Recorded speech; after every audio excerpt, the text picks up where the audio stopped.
김동길의 뉴스브리핑 바로 본격적인 시작을 해보도록 하겠습니다. 김두관 민주당 의원과의 인터뷰가 먼저 첫 순서입니다. 어서 오십시오. 예, 반갑습니다. 김두관 의원님 오늘 모신 이유가 뭔지 짐작하시죠? 예. 예. 윤석열 총장에 대해서 국회에서 탄핵을 해야 된다고 제가 주장을 해서 좀 파문이 일었기 때문에 그 진위를 좀 확인하기 위해서 초청하지 않았나 그렇게 얘기를 합니다. 일단 윤석열 검찰총장이 낸 징계 처분의 집행을 정지해달라는 신청을 법원이 받아들였어요. 정직 2개월. 예. 그렇게 됐는데 김두관 의원께서는 왜? 자, 그러면 이제 국회에서 이대로 이제 좀 정리하자. 대통령도 사과를 했고 정리하자는 분위기가 여권에서도 많이 있는 것 같은데 국회에서 탄핵을 하자는 얘기는 왜 주장을 하시게 됐습니까? 법무부 징계위원회에서 사실은 그 징계 절차에 하자가 있어서 사실은 법원에서 이제 가처분 신청을 받아준 것이거든요. 정직에 대한 요구에 대해서 받아준 건데 그 내용을 보면 사실은 그 판사들에 대한 사찰은 매우 부적절하다 이렇게 법원에서 적시를 했지만 네. 사실은 명백한 범죄 행위, 불법 행위라고 저희들은 생각을 하고요. 또 그 선거에 개입한 그 채널 A 사건 같은 경우에 사실은 감찰을 방해한 문제도 그렇습니다. 그래서 저는 이번에 이 법원에서 그렇게 판결을 한 것을 보면서 여전히 무소불위의 검찰이 정말 법원까지도 약간 법원의 판결까지도 약간 영향을 미치지 않는가 이런 생각들을 하면서 저는 지금 국민들 더불어민주당을 지지하는 국민들 또 열혈 당원들이 보내는 문자가 저도 한 4,000개 정도를 받았는데요. 네, 4,000개나 받으셨어요? 네, 검찰개혁, 사법개혁, 또 언론개혁까지를 포함해서 더불어민주당이 4.15 총선에서 준 민의를 충실하게 받들어서 제대로 역할을 하라는 엄청난 요구에 직면하고 있고 제가 일선 당원들하고 좀 소통을 잘하는 편인데요. 그 당원들의 인내심에 한계가 왔다고 생각하고 그런 추동력을 적어도 우리가 집권 여당의 그 의원으로서 받아 안아야 된다는 생각을 해서 지금 윤석열 검찰총장이 복귀를 했지만 앞으로 어떤 일을 저지를지도 전 좀 예의주시하고 있습니다. 예. 그러면 제가 이렇게 질문을 드려볼게요. 아마 이런 질문도 많이 받으셨을 것 같아요. 정직 2개월의 징계도 집행이 법원에 의해서 정지가 됐는데 네. 그렇다고 한다면 탄핵은 아예 검찰총장직을 못하도록 하는 것이지 않습니까? 네, 국회가. 네. 이게 가능하겠느냐. 헌법재판소로 탄핵소추가 의결돼서 헌법재판소로 간다 한들 헌법재판소가 받아들이겠느냐. 이런 반론도 많이 있지 않습니까? 헌법재판소의 판결하고 국민의 대표기관 국회에서 고도의 정치 행위는 바로 탄핵 의결이거든요. 그래서 탄핵 의결이 갖는 상징성이 저는 매우 크다고 보고요. 지금은 본인의 감찰이라든지 또 자기 직계 검사들에 대해서 이렇게 방해를 했지만 1월에 출범하는 공수처가 직접 수사할 수도 있고요. 네. 또 예를 들면 우리 당내에서 탄핵을 하자, 어떤 특검을 하자, 제도개혁을 하자 이렇게 좀 활발한 논의들이 이루어지고 있는데 저는 지금까지 당내 민주주의가 없었던 건 아니지만 모처럼 저는 굉장히 좀 기쁜 마음으로 이 사안을 보고 있거든요. 모처럼 당내 민주주의가 활발하게 토론장으로 돼서 공론을 모을 수 있는 장이 되기 때문에 저는 국회에서 탄핵소추가 의결이 되면 그 즉시 이제 직무가 정지되고 예. 저는 왜 그렇게 또 사안을 보냐면 저는 어쨌든 검찰 또 보수 야당 또 언론 강구한 기득권 동맹 카르텔을 통해서 끊임없이 지금 문재인 정부를 공격하고 사실은 집권하겠다는 그 중심에 저는 윤석열 총장이 서 있다고 생각하기 때문에 지금도 검찰총장에서 그 직무를 배제하는 것이 저는 당연하다고 생각하기 때문에 탄핵을 발의하려고 합니다. 그런데 민주당 지도부에서 예. 김두관 의원이 이렇게 강하게 주장하시는 탄핵 추진에 대해서 선뜻 받아들이는 분위기는 아닌 것 같아요. 지도부는 오히려 검찰 개혁 쪽에 오히려 방점을 두고 오늘 최고위원회의가 아마도 확진자와 밀접 접촉한 최고위원 김종민 의원 또 검사 받아서 음성 나오고 오후에 최고위원회의가 열리는 모양인데 네. 최고위원회의 끝나면 검찰개혁 특위를 구성한다.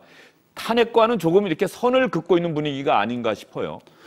저는 저쪽에서는 모든 수단과 무기를 다 동원해서 공격을 하는, 저는 적어도 그런 세력과 우리 민주당이 전면전을 하고 있다고 생각하는데, 저는 뭐 탄핵이라는 무기도 있고 또 제도 개혁이라는 무기도 있고 특검도 있는데, 저쪽에서는 뭐 탱크와 야포 총 동원해서 공격을 하는데, 비유를 하자면 우리는 여러 가지 수단 중에서 권총만 쏠 수 없다고 저는 생각을 하거든요.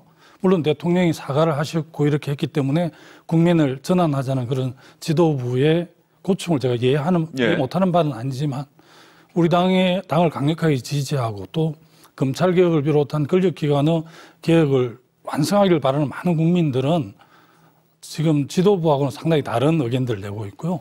우리 당내 의원방에서 약간은 치열하지는 않지만 상당히 많은 의원들께서 이 사안에 대해서 견해를 내고, 그러니까 적어도 탄핵과 제도개혁이라는 투 트랙은 최소한 가야 된다는 게 대체적으로 좀 합의하는 부분이고, 저희들은 검찰총장으로 복귀를 위해서 앞으로 어떻게 할지를 예의주시하면서, 열린민주당의 최강욱 대표조차도 탄핵이라는 그 수단을 숨기지 않아야 한다는 이야기를 했듯이 우리 당의 상당수 국회의원도 그렇게 생각하고 있다고 생각합니다. 예.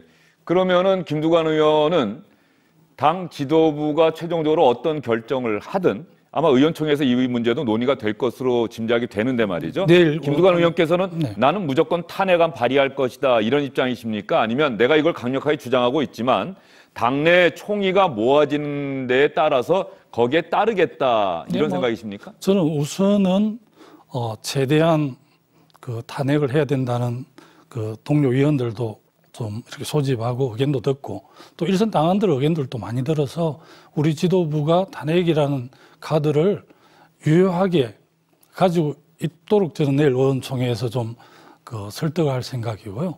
아마 우리 지도부에서도 강력한 그 당원들의 요구들이 있기 때문에 탄핵이라는 카드를 우리가 접자 이렇게 정리하지는 않을 것으로 저는 예측을 하고 있고요. 다양한 무기라는 표현이 좀 그렇습니다. 다양한 수단과 방법을, 또 헌법적 수단을 동원해서 검찰의 이 준동이랄까 이걸 막지 않으면 저는 민주주의도 대한민국 미래도 없다, 이렇게 보는 입장이기 때문에 상당 우려를 하지만 강력하게 주장을 하고 있고, 또 다수 의원들의 충언을 제가 잘 듣고 있습니다. 예. 탄핵안을 발의하실 가능성이 더 큰 겁니까? 저는 그 소신에 변함이 없습니다. 예. 그러면 이렇게 질문 드려볼게요. 윤석열 검찰총장이 그 자리에 있으면은 아무것도 안 되는 겁니까? 우리 당에 심하게 우려하는 사람은 지난번에도 그 채널 A 사건이 사실은 총선 전에 총선에 개입하려는 사건이죠. 윤석열 총장의 정치 행위에 대해서 나열을 하려면 진짜 너무너무 많지만, 어쨌든 무슨 짓을 할지 모른다는 그런 염려들이 분명히 있고요. 이렇게 세게 나가는 게 부산시장이나 서울시장이 불리하다, 이런 이야기를 하는데, 저는 우리 당원들이 기대하고 염려하는 것처럼 권력기관의 그 개혁을 힘차게 밀지 못하고 나가면 저는 오히려 서울시장, 부산시장 더 어렵고 내년 대선에도 어렵다고 그렇게 위기감을 느끼고 있기 때문에 저는 강력하게 이렇게 주장을 하고 있습니다. 예. 문재인 대통령이 임명한 검찰총장이고요. 문재인 대통령이 행정법원에 의해서 집행정지 신청이 받아들여진 다음에 대변인 통해서 국민에게 사과의 뜻도 밝혔는데, 예. 그다음에 탄핵안 발의라고 하는 이 주장 강경론으로 불과되지 않습니까? 예. 그러면서 어떤 국민적 피로감이 더해가는 것 아니냐, 이런 우려의 목소리도 당 안에서도 있는 것 사실 아닙니까? 대통령의 사과가 윤석열 징계에 대해서 사과한 게 아니고요. 이런 혼선을 초래한 상황에 대해서 국정의 최고 책임자로서 원론적인 저는 사과를 했다고 보고 있고요. 저는 당은 또 다르다고 생각을 합니다. 예, 그러면 김두관 의원의 생각은 시청자 여러분께서 충분히 이해를 하셨을 것 같은데, 정의당이 사안별로 지난 총선 이후에는 좀 여당에 대해서 비판적인 목소리도 많이 내고 있는데, 정의당 김종철 대표 잘 아시죠? 예. 김종철 대표가 김두관 의원을 콕 집어서 한 이야기가 있습니다. 한번 들어보고 나서 또 질문을 드려보도록 하겠습니다. 김두관 더불어민주당 의원이 연일 윤석열 검찰총장 탄핵을 외치고 있습니다. 무모한 주장이고 정권과 검찰의 대립 양상에 지친 국민들에게 눈살을 찌푸리게 하는 주장입니다. 헌법재판소로 탄핵안이 제출된다 한들 통과될 리가 만무합니다. 이를 잘 알면서도 윤석열 탄핵 주장을 계속하는 것은 바람직하지도 않고 혼란을 가중시킬 뿐입니다. 김두관 의원님, 예. 김종철 정의당 대표에게 뭐라고 답변하시겠습니까? 김종철 정의당 대표의 충언을 제가 어쨌든 잘 유념하겠다는 말씀을 드리고요.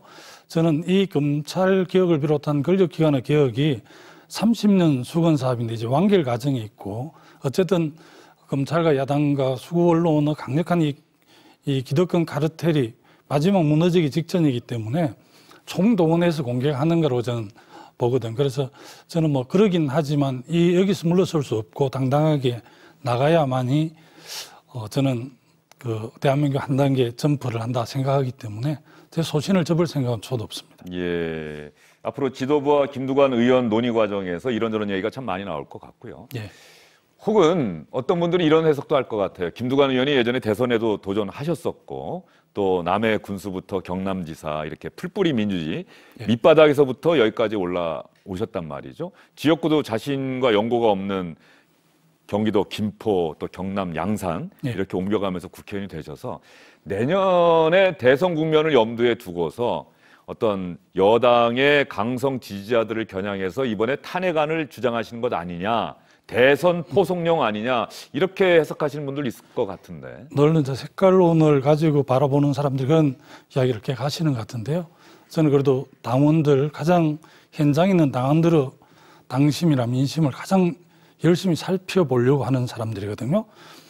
4.15 총선에 압도적 다수를 준 더불어민주당이 정말 여러 가지 적폐를 청산하고 새로운 개혁 청사진을 내달라는 이런 요구에 대해서 제대로 못했다는 강력한 요구가 있기 때문에 주권자인 당원과 시민들의 요구를 받아서 그렇게 하는 것이지 그 대선하고 연동하는 것은 뭐 그렇게 생각하는 사람들은 좀 외단이라고 저는 생각을 합니다. 저는 뭐 추미애 장관이 검찰개혁에 목숨을 걸었다고 이야기했듯이 저는 어쨌든 마무리 안 된 검찰개혁을 통해서 대한민국이 또 정의가 바로 서는 쪽에 올인하고 있는 거지. 뭐 그게 그렇게 연동시키는 거는 뭐 여의도의 평론가들 한 이야기라고 생각을 합니다. 예, 남해 군수의 경남지사까지 참여정부 시절, 노무현정부 시절에는 리틀 노무현이라는 별명도 얻으셨고요. 그런 김두관 의원은 여전히 대선에 도전해서 이 나라를 통치해보고 싶은 그런 꿈은 갖고 계시리라 생각이 되는데. 저 개인적으로는 지금 뭐 치열하게 후내년 대선을 놓고 지금 국면이 전개되고 있잖아요. 그래서 민주개혁 진보 진영의 정권 재창출에 대해서는 제가 크든 작든 역할을 분명히 하겠다라고 생각을 하고 있고요. 아마 뭐 우리 당원들이라든지 정권 재창출을 바라는 많은 국민들의 염원과 시대 정신을 안는 사람한테 그 깃발을 드는 몫이 가겠죠. 저는 민주진보개혁 진영의 승리를 위해서 제 작은 역할에도 충실하게 하려고 합니다. 김두관 의원이 지금의 뭐 지지율 이런 부분과 상관없이 결심이 서시면 도전하시겠다는 그런 뜻으로 받아들여도 되겠습니다. 뭐 해석은 편하신 대로 하시면 됩니다. 예, 알겠습니다. 민주당 김두관 의원과의 인터뷰였습니다. 오늘 말씀 잘 들었습니다. 예, 고맙습니다.